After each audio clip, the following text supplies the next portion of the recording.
Sup everyone, we're back with more Great Ace Attorney Chronicles. Time to kick things off right where we left, which was on a bit of a cliffhanger.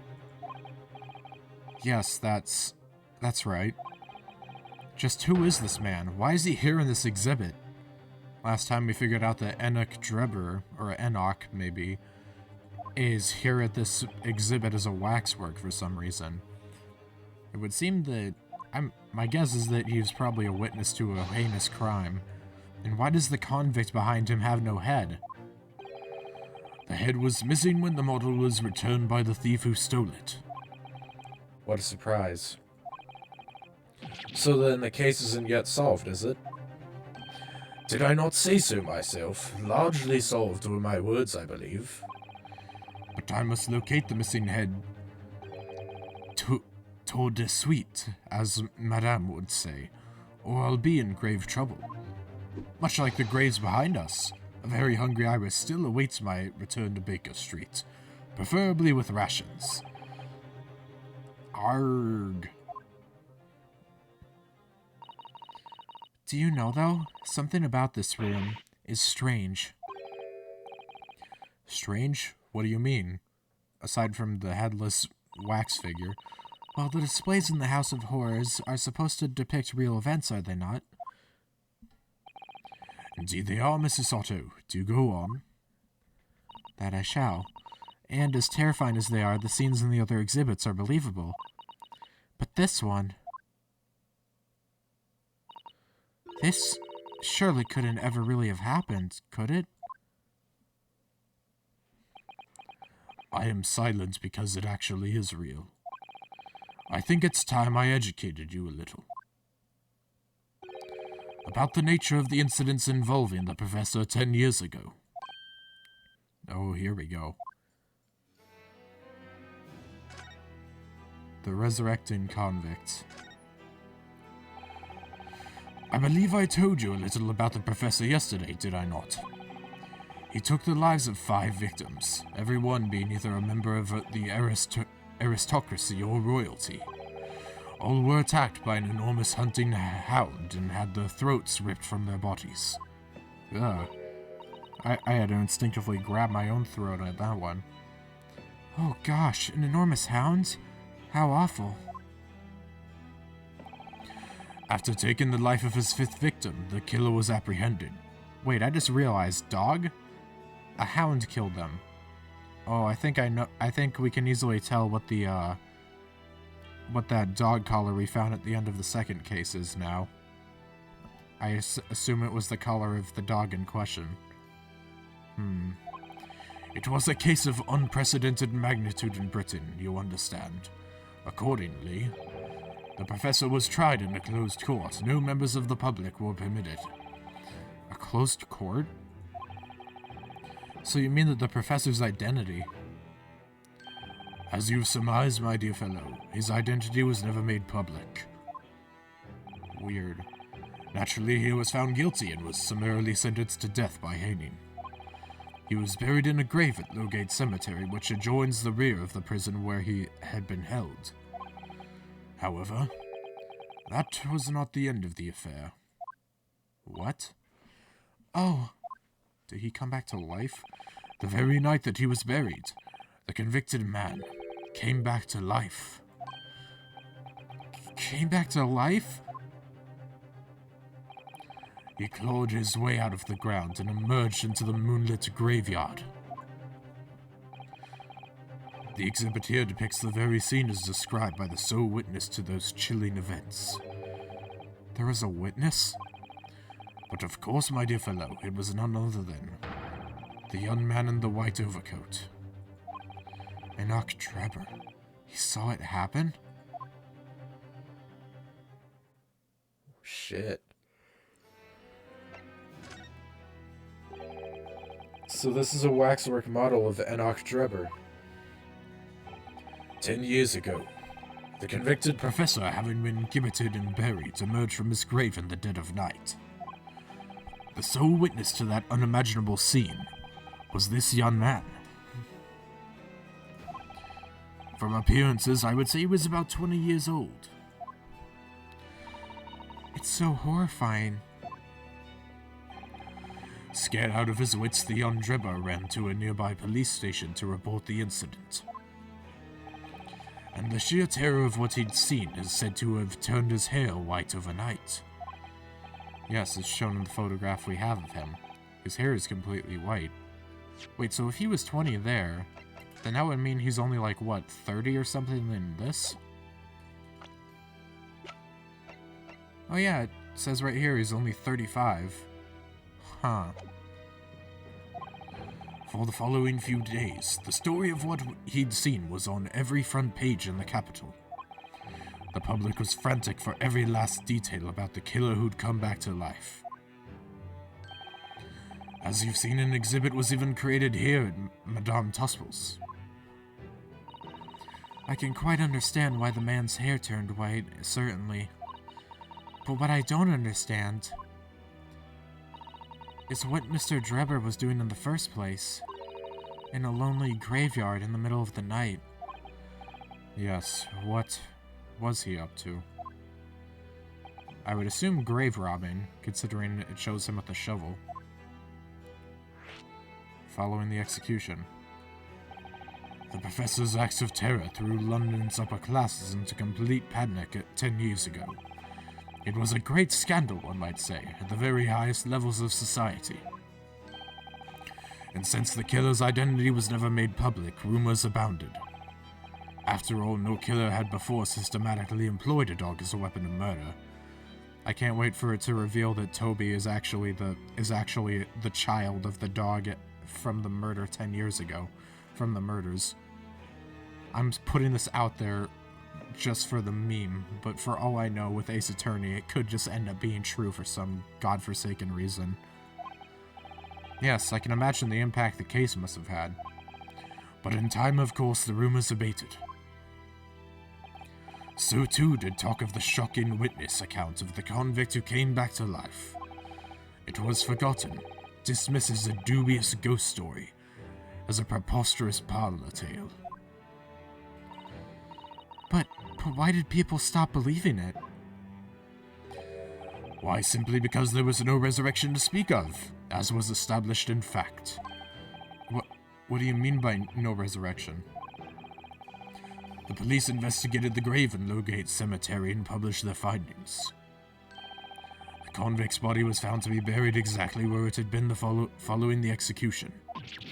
No! But that would mean Mr. Drebber must have lied to the police in the newspaper. I don't think hair dye existed back in the day, so I don't know if that's the case. That would appear to be the only logical explanation, yes. The young man subsequently vanished from society and nothing has been heard of him since. It's rather striking, then, that he should resurface now, don't you think? Of course the convicted murderer couldn't really have come back to life. That's not possible. But Drebber's hair is unusually white, and if that really did happen overnight as a result of shock, it's hard to believe the incident was an out-and-out lie. You know, can your hair really turn white out of shock, or is that just like an anime thing? Like, I feel like your hair changing due to stuff like that. Hi, Gina. I'm not even gonna imitate the scream she just did. Whoa, what the bleeding Nora, Odo? What have you gone and done? Gina, what are you doing here? Oh, she still has the gun. I asked Iris and she said this is where you be, so... Gina, not so loud in the museum. Madame Tussauds will have you take a position as a waxwork if you're not careful. I think that there might be a more pressing concern. I still had some flash powder left from 6 months ago, so... Alright, Gina, we understand, but please put the gun down. I was wondering if she still had that thing. I guess the answer is yes. Sorry, got scared. Should try being the one on the other end of the barrel. So, what brings you here, Gina? What brings me here? What do you think? We found it. We found that dodgy cove's workshop. What? You found Drebber's workshop? Yep. Toby's nose took me right there. The boss and the others are headed over there now in a drag, so come on. Here's the address. I got the boss to write it down. Oh, thank you, Gina. We'll make our way there at once. Alright then, see you there. Yet another new pose. The animators really do love Gina. And I do as well. Great character. Oh. You go. Don't mind me. I'll just stay here, being still. What? I know my place. In the exhibit over there. He turned into a JoJo character. I can't see his eyes anymore. Oh dear, someone is feeling sorry for himself. Let's go, Mr. Sholmes. You're coming. Your words hearten me, I must say, but if I were to shirk my duties here, Madame would have me pay monetary recompense, and Iris's dinner plate would... Forget that, I'll pay for everything. Wow. He's instantly gonna change his mind, be like, okay. Then there's not a moment to lose, my dear fellow. I shall hail a carriage at once. No offer to share the cost from Mr. Sholmes, then. I shall gladly pay half, Mr. Naruhodo. Thank you, Mrs. Sato. Right, let's go. Do. Oh, shit. Enoch Trebor's workshop. I hope that Gregson lets us examine the scene, considering that we're the reason, well, us, Gina, and Toby are the reason that this was found.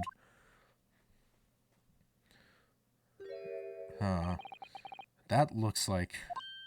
Oh, it's another super high voltage instantaneous kinesis machine. Indeed, it would appear so, though only a prototype, naturally. I already see something of big concern that... Well, not big concern, but... Ah, so you got here, then. Look on the bottom right. You see that bright red thing? That's a quiver with arrows in it. Oh, man. Gina, well done for finding this place. And in such little time, you've really worked miracles. It's Toby, he's the miracle worker. Oh, why thank you, I do try. Oh, you mean the dog as well. Yes, he's amazing. Oh! Oh! I thought your lot would show up before long. Why are you blind?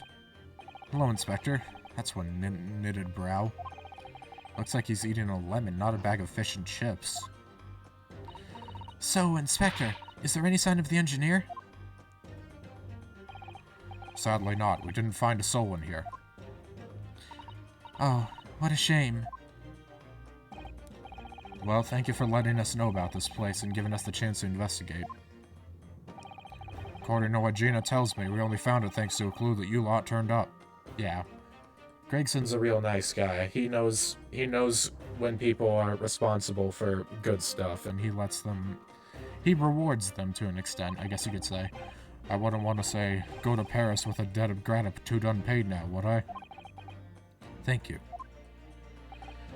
Anyway, if you're hoping to snoop around in here, I'd get cracking.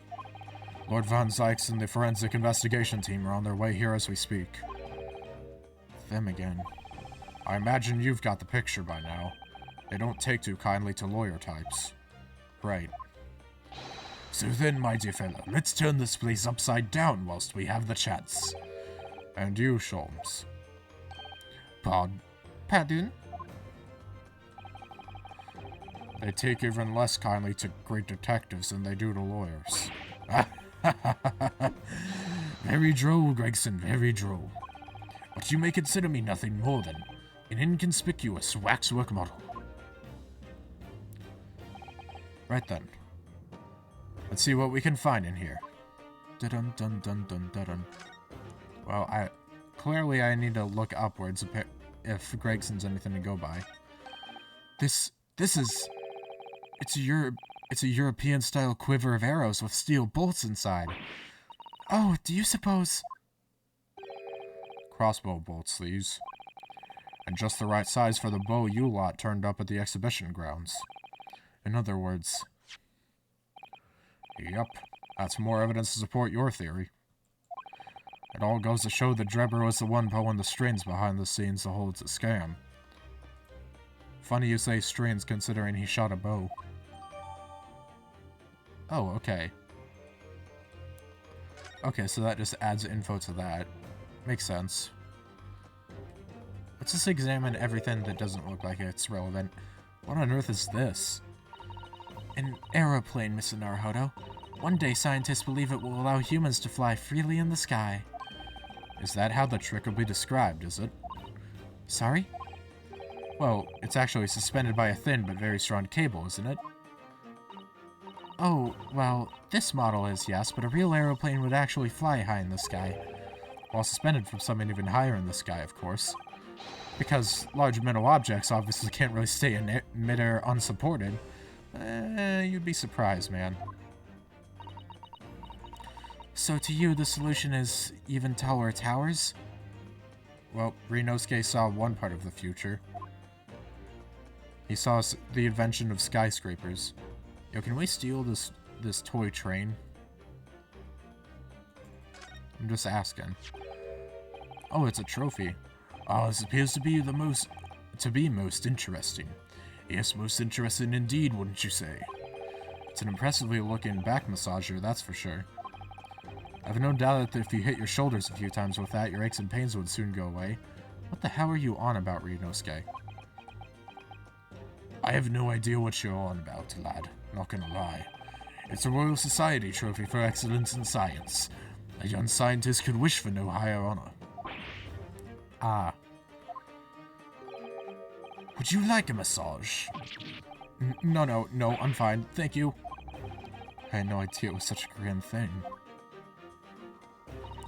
I think it's becoming increasingly clear.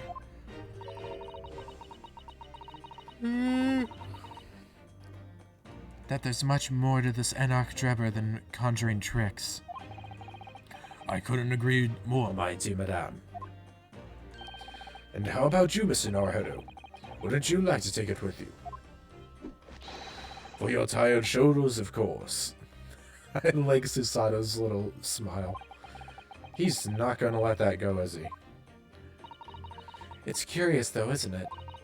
You would expect such an important trophy to be proudly on display somewhere, not haphazardly cast aside. English gentlemen can be quite a mystery at times. Oh, we're actually getting the trophy. Huh.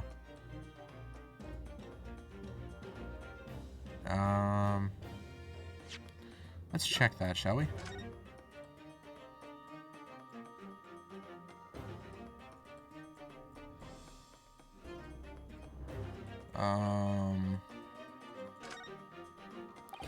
There's a little metal plaque here, look.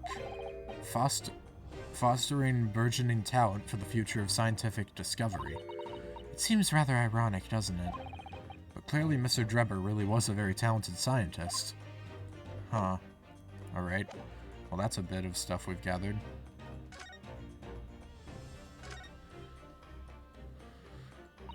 I'm sorry, Mr. Naruhodo, that machine is covered by the Special Dispensation for Scientific Equipment Act. There would be serious repercussions if you were to examine it, from the Crown and the government. That certainly didn't stop these two. Oh, those two don't seem to be holding back. It's quite hollow inside. No working parts or devices or deception to be seen, my dear fellow. No loose change dropped on the floor, nothing. Not even a bone for Toby here, my dear fella. British people are very much ruled by their own ideals, aren't they? I think that's just these two, Mrs. Sato. Yeah, sounds about right. They make a... they make a pretty good comedy duo, actually, those two. I was not expecting Sholmes and Gina to work as a good comedy duo, but here they are. Well, I think there's only one thing we haven't checked here. And, well, obviously we're supposed to check it. This door doesn't want to open. Yeah, looks like it's got a pretty hefty lock on it. There's a specialist locksmith on his way here from the yard, so hands off till he gets here. With permission, Inspector, I could have that lock open in less than a minute. Well, you don't have permission. And no one's given it to you. Oh, shucks. Gregson looked as though he really enjoyed that. Oh my god, I just realized he had like a real smug look on his face. Well, there's no sound of anybody on the other side. No, Drebber must have fled at the first sign of danger. Oh, really? Oh, really? Oh, Is someone around, Mrs. Sato? well, I thought I heard a noise from the far side of that door. Well, Gina?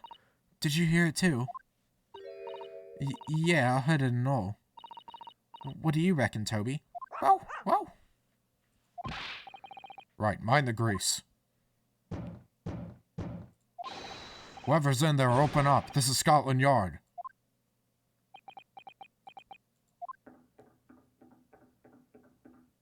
Is someone running away?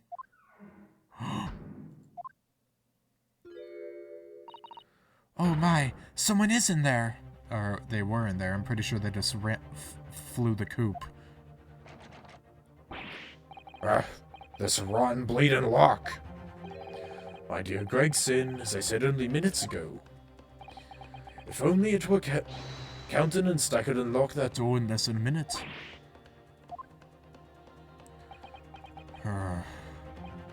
Fine, I'll take the rap for it. Just get us through that blast door. Yeah, you may enter at will. You've confused minutes with seconds, I think. Time is of the essence, I feel. What are we waiting for? Nothing forward, I suppose. This is an emergency. There's a strong possibility that beyond that door is the engineer you all seek. Be prepared for action, my dear fellow. Yes. Somehow I doubt he's gonna be here. What? A bomb? Is that dynamite?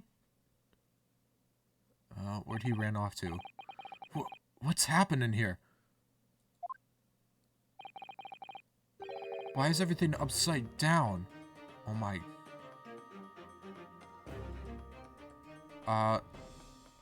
My eyes were darting around the room trying to see where the hell that dude could have gone off to. Y'all want to take a look at the top left? And how there's footprints on the ceiling? Frats, there ain't no one in here after all. But there must be. It was only moments ago that we heard those noises. Maybe that was the sound of Drebber running away. But there's only one door into this room. Yeah, but there's a skylight. No windows that could afford an escape route. Those skylights are too high. Yeah, tell that to the footprints on the ceiling, Sholmes. Look. What's that up there? Are they footprints on the ceiling? Blow me, what have we here then? Well, if you insist, Gregson, but... Looks like someone was trying to burn something in a hurry. Oh good, it's not fully burned. Oh, that looks like a set of blueprints. To what? To that Professor Hairbrain's barmy machine, is it? Blimey, if we'd had these, there'd been no need to muck about trying to investigate all that scrap metal. There is something of great interest here, too. This rope was lying on the floor at the foot of that pillar. A rope? What's significant about it? Never mind. You see, but you did not observe, Mr. Naruhodo. Yep. You must investigate the entire room thoroughly, and before the forensic investigation team arrive too. Okay, let's get right to this. Obviously that thing over there, we're gonna have to leave. The entire room's been turned upside down. Let's just examine everything. Almost every piece of furniture is upside down. Even Mr. Sholmes' suite isn't ever in this much of a mess. You're in no position to comment on mess, Mr. Naruhodo. But I suppose it's not quite the same thing, is it? I mean, it's not messy in here per se, it's that everything is literally upside down. But why? They must have been looking for something, I would think. Okay, let's examine the obvious. There's no denying it, is there? They're footprints. Yes, it would appear so. And I simply can't imagine how they came to be there. Isn't there a Susato shoot-up or something? Like a Susato takedown, I mean. I'm no Wonder Woman, Mr. Naruhodo. I beg to differ. That would make her almost superhuman, I suppose. Okay. That's a really lovely model. It looks just like a real flying balloon. I think it's probably staying aloft on the same principle as a full-size balloon using gas. A green flying balloon. It does have the hallmarks of that amazing deception at the Great Exhibition, doesn't it? Could it be that the whole thing was planned here in this very workshop? That seems plausible.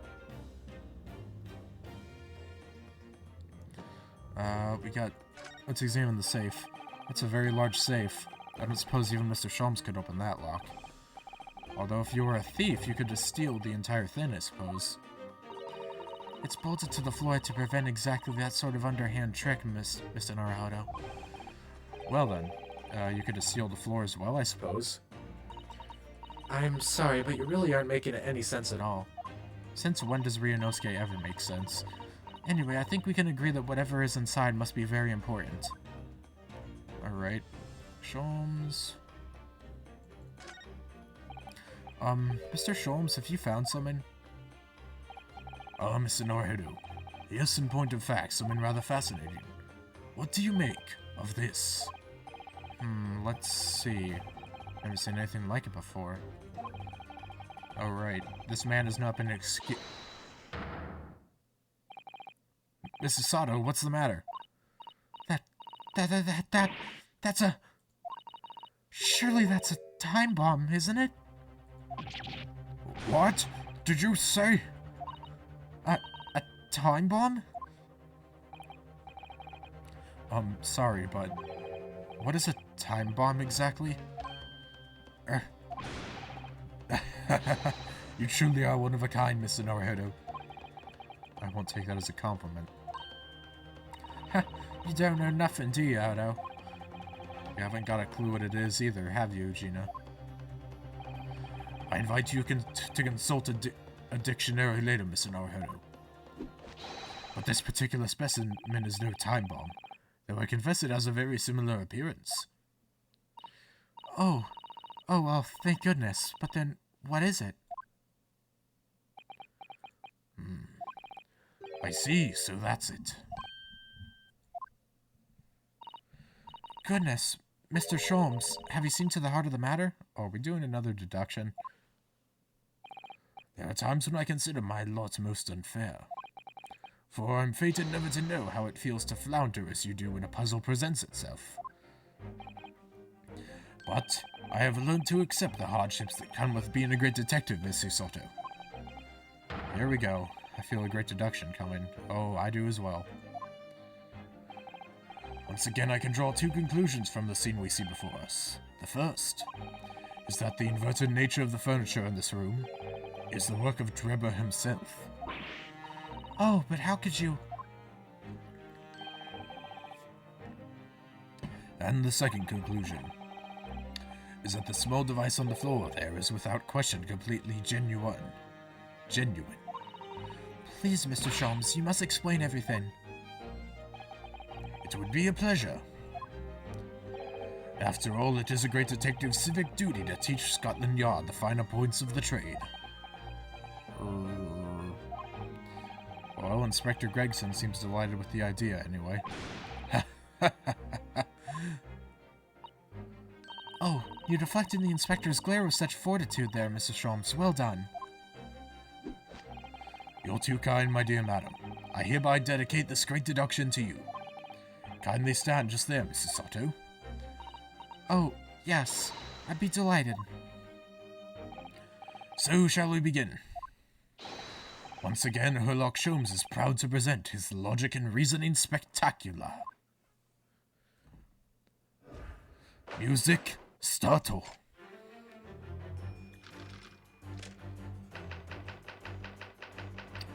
Topic 1. Flipped furniture. It's plain to see that this room is in complete disarray. The bed, the table, and the chairs, the lamp, everything is upside down.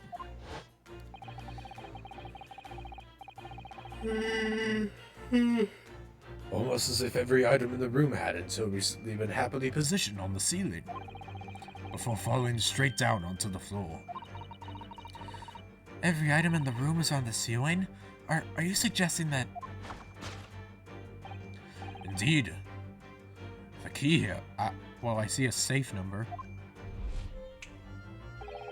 is gravity. Yo, this is cool. It would appear that technology has at last succeeded in freeing us from the great pull of the Earth. Frickin' Sholmes is just... I don't even know what to say he's doing.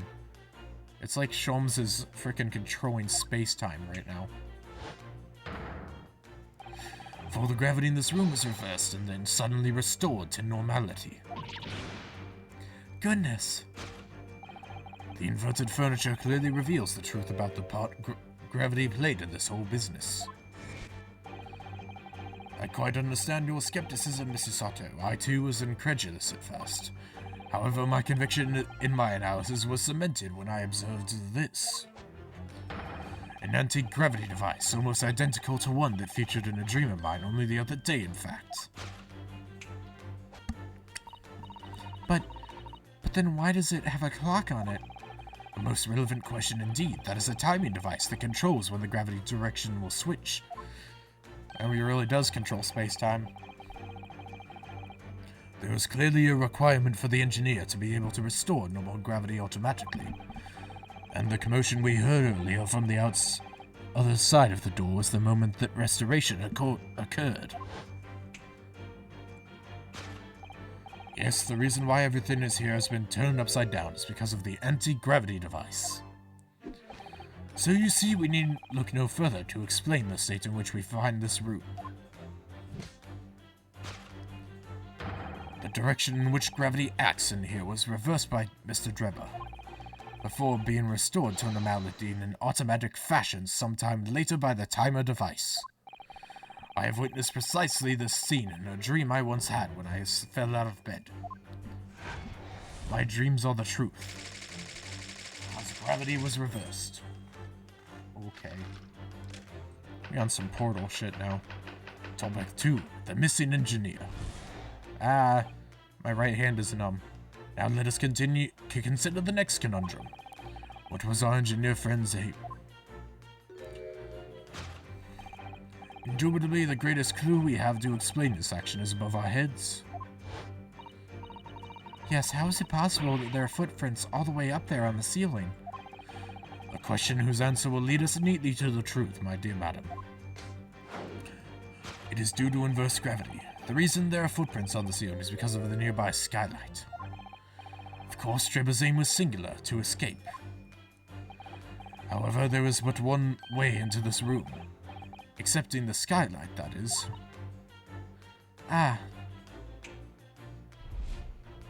Whoa!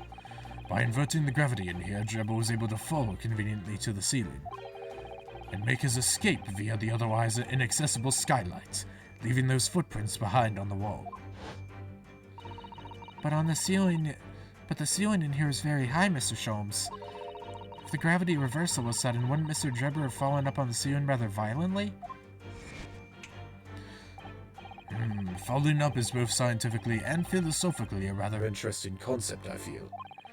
But the man was cornered with nowhere to run, so escape through the skylight was his only option. You may recall that I found this in the room earlier, which I believe offers a solution. Oh, the rope! To reach the intended destination, what better tool than this rope? By anchoring one end to the wall, the man was able to lower himself safely to the ceiling. Which explains how Drebber was able to escape this room before our arrival. Okay. He reversed the pull of gravity and fled via the skylight. And personally, I prefer the air. I should very much like to reverse the pull of gravity again now, just for fun. Personally, I prefer the air. Escape via the skylight. Diamond City lights. This concludes Herlock Sholmes' great deduction of this topsy-turvy puzzle. End scene. Gregson is completely flabbergasted. Gina is too busy getting licks from Toby. Susato is deep in thought. She's completely spellbound. And then there's Ryunosuke. Mr. Sholmes, there is just one thing that troubles me. The classic one wrong thing from Mr. Naruhodo. What is it this time? I would expect nothing less. You're destined to be troubled by just one thing for the rest of your life. The thing is such a thing actually possible? An anti-gravity device, I mean. I would say that with man's current scientific knowledge at the turn of the 20th century, it's no more possible than instantaneous kinesis. But your whole deduction hinges on it. But my dear fellow, when you have eliminated the impossible, whatever remains must be the truth. Hey, that's one of your own quotes. Or from one of your things. However improbable it may seem.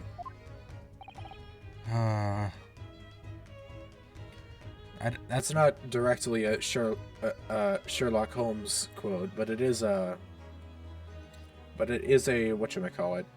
It's from a character in a Sherlock Holmes novel, I believe. Or story. It's a marvelous line, wouldn't you agree? One of my more enduring pearls of wisdom. I had Iris come up with the exact phrasing. My original was clumsy. Yes, I have a feeling I've read it in something that Miss Susato lent me once. I say lent, but it was more so forced upon me. Objection! Oh. Actually, there is one other thing, Mr. Sholmes. It's weird hearing her say objection. I mean, I think we've heard it before, though. During case 1. The spell's broken at last. The rope you found was on the floor, wasn't it? Indeed it was, in lonely coils near the wall. But if Mr. Drebber had used it to escape in the way you described, wouldn't it still be tied to the wall? To the wall? Mysteries inevitably unravel in the end. Yurete kana sekai o nemokwa. As I think you'll find new ropes. And as evidence of such, you need only look at the mystery we faced in this room, now skillfully unraveled. This is so sad, play Unravel from Tokyo Ghoul. That argument is as circular as the coils of rope. I think perhaps we might need to give Mr. Sholmes the usual little helping hand.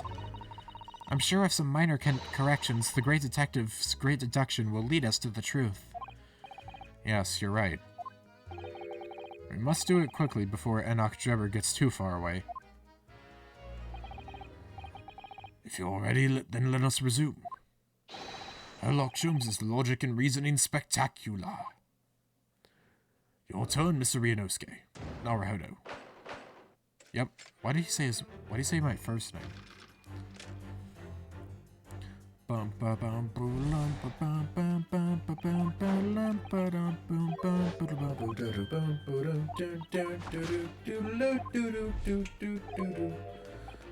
Zamarudo.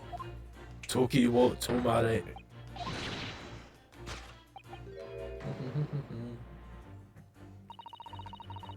To think gravity could have been reversed in this very room. I find the whole idea utterly enthralling.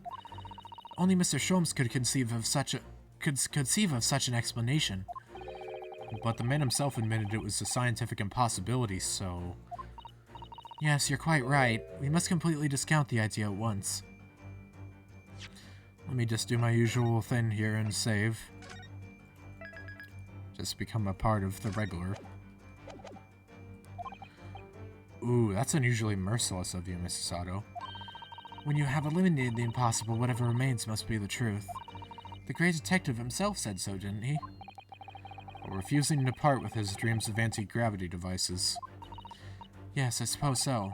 Well, let's see if examining this topsy-turvy scene a little more closely reveals some proof that shows exactly what the gravity in this room was or wasn't doing. I wonder what this is. an upright vase.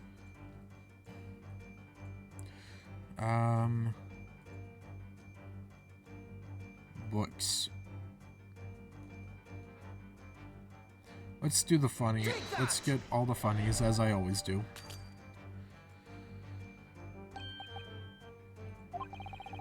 And eliminating the idea that gravity was reversed would be rash. Because all the upside-down furniture in the room is clearly screaming that it happened.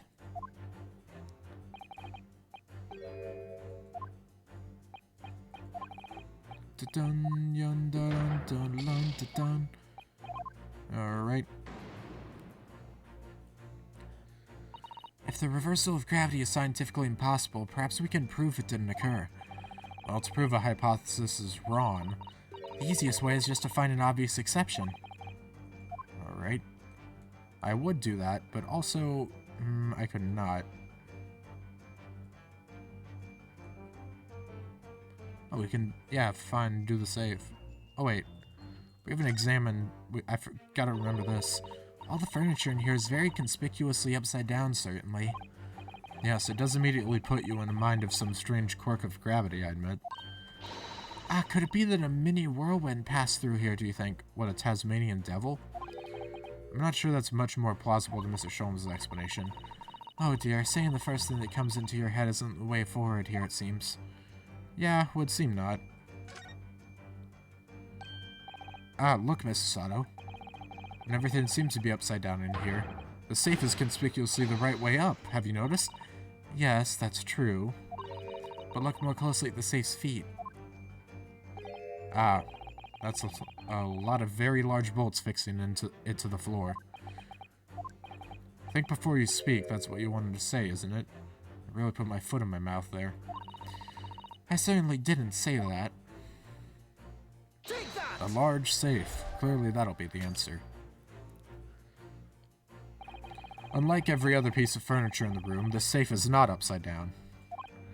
So, a reversal in gravity can't be the reason for the state of this room.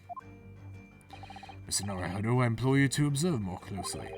As you can see, the safe's feet is firmly bolted to the floor, saving it from any effects of gravity. Oh, so it is. But there is one thing we can learn from your misguided conclusion. A good deduction is no mean feat. Yo, feet? Can we at least make jokes at my expense funny? Damn. I can't believe Sholmes just got called unfunny by Ryunosuke of all people. A damn shame that. Oh, I'm gonna skip ahead because I want to get my health back. Alright, and time to get the, I would assume, correct answer. Well, I wasn't expecting to find a pretty bunch of flowers in here, that's for sure. Flower? Oh, look at that! I know, that slender little vase looks like it's about to topple at any moment, but the flowers are thriving. Somehow it makes you think of the fragility of life, wouldn't you say? To be honest, Mr. Naruhodo, something else about it made a rather deeper impression on me. Well, let's see as to what it is then. Yoink! The upright vase clearly reveals the truth about the part gravity played in this whole business. Upon my word, Mr. Naruhodo, you surpassed yourself by completely turning my argument on its head. Trying to impress your assistant here, perhaps? No one is trying to steal your spotlight here, Mr. Sholmes. Trust me. As you rightly say, though it appears at first glance that all the furniture in the room is upside down. This unassuming slender vase is standing keenly to attention. And unlike the large safe, there is nothing fixing it to the floor. And it's the exception that breaks the rule. In short, much as it pains me, the gravity in this room was never inverted at all. My deepest sympathies for your loss. Oh, poor Mr. Sholmes. But the show must go on, so let us continue with our deductions, while I speak about gravity again. Now that we know this contrivance is not in fact an anti-gravity device, there remains one possibility. Possible possibility. You don't say. Someone deliberately turned over every piece of furniture in here. Which might sound obvious, but leaves one mystery very much unsolved.